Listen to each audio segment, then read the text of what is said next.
सब पूजा मसीह की। Praise the Lord, hallelujah. आइए हम लोग प्रार्थना करते हैं। पिता परमेश्वर प्रभु यीशु मसीह हम धन्यवाद देते हैं और एक शुभ अवसर आप हमें दिए, तेरे नाम को ऊंचा करते हैं। तू सच्चा और पवित्र परमेश्वर है। धन्यवाद आपकी अद्भुत योजना के लिए। तो लोगों का भविष्य को जानता है और भविष्य बनाता है। जो नम्रतापूर्वक तेरे पास आते हैं प्रभु यीशु, आप उन्हें स्वीकार करते, उनके पापों को माफ़ करते, उनकी निराशा को दूर करते, उन्हें नया बल, नई शक्ति और नया उद्धारता में उन्हें अगुवाई करते। तू हमारा मुक्तिदाता है और तू हमारा उद्धार करता है, इसलिए तेरी महिमा करते, धन्यवाद देते। इस दिवसन को अभिषेक करो, यीशु मसीह के नाम से मांगते हैं, आमीन। ओके, आज हम लोग जो बात करेंगे और वो है झोले का मारा मनुष्य क्षमा और चंगा किया गया। झोले के मारा मनुष्य क्षमा और चंगा किया गया। लूका का 5वां अध्याय 18 से लेकर 25 में यहाँ पर ये अद्भुत कहानी है। मैं पढ़ रहा हूँ थोड़ा। एक दिन ऐसा हुआ कि वह उपदेश दे रहा था और फरीसी और व्यवस्थापक वहाँ बैठे हुए थे, जो गलील और यहूदिया के हर एक गांव से और यरूशलेम से आए थे और चंगा करने के लिए प्रभु की सामर्थ उनके साथ थी।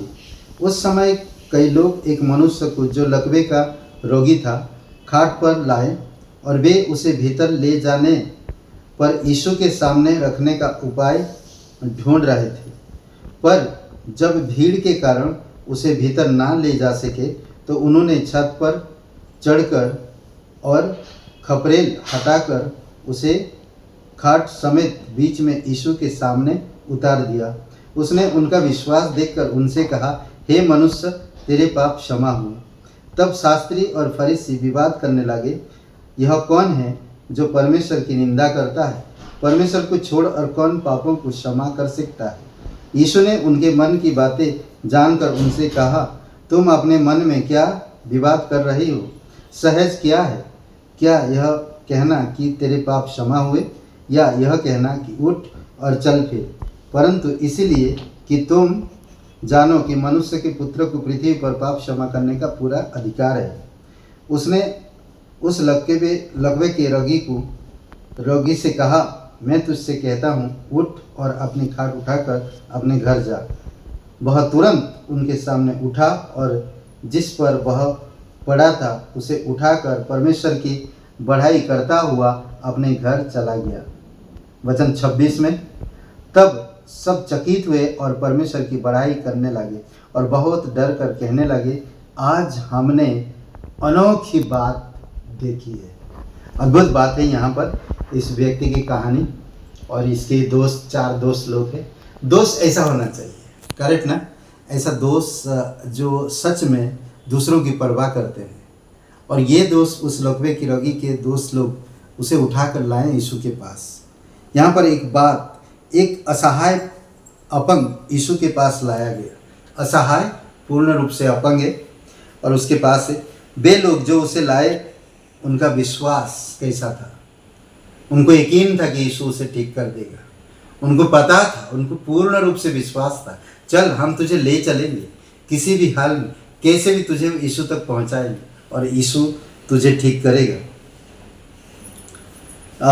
बोलते ना कि वो लोग जब रास्ता नहीं मिल रहा तो वो लोग कितना मेहनत किया, छत पर गया, खपरेल हटाए और फिर उसको यीशु के सामने डाला। कितनी अच्छी बात है ना। आज लोग अपनी सिंपत्ति पाने के लिए पास्टर के आसपास या लोगों के आसपास बैठना चाहते हैं, पर ये लोगों का विश्वास था कि हमें उसको यीशु के सामने लेना है, किसी भी हाल में उसके सामने रखना। विशाल आवश्यकता प्रथम पूरी की।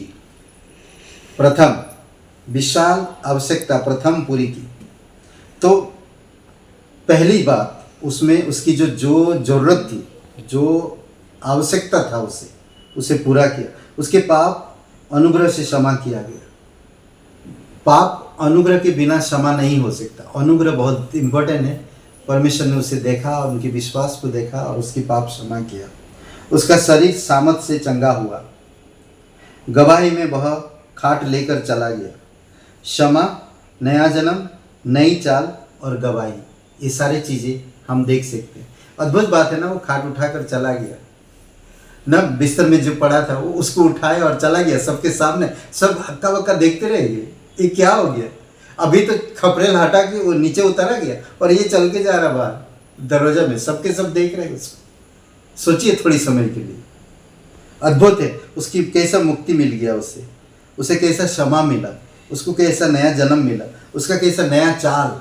कभी वो चला नहीं था, सोचिए दौड़ रहा, उछल रहा और गवाही दे रहा, प्रभु की महिमा। लोग चकित हुए।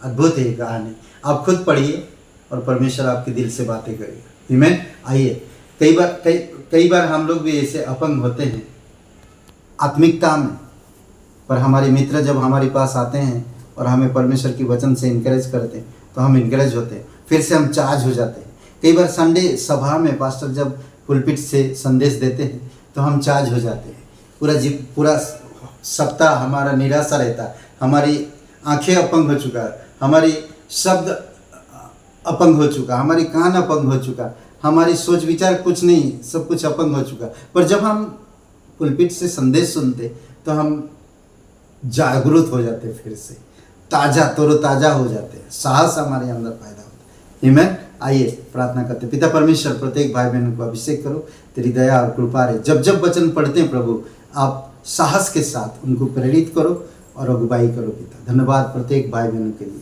तेरी दया तेरी कृपा उन पर बनाई रखिए। जीवित और पराक्रमी परमेश्वर धन्यवाद देते, राजाओं का राजा तो प्रभुओं का प्रभु।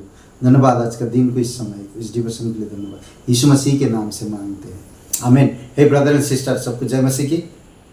शुभ रहे दिन आपका। लाइक करिए, कमेंट करिए और शेयर करिए। बहुत बहुत धन्यवाद।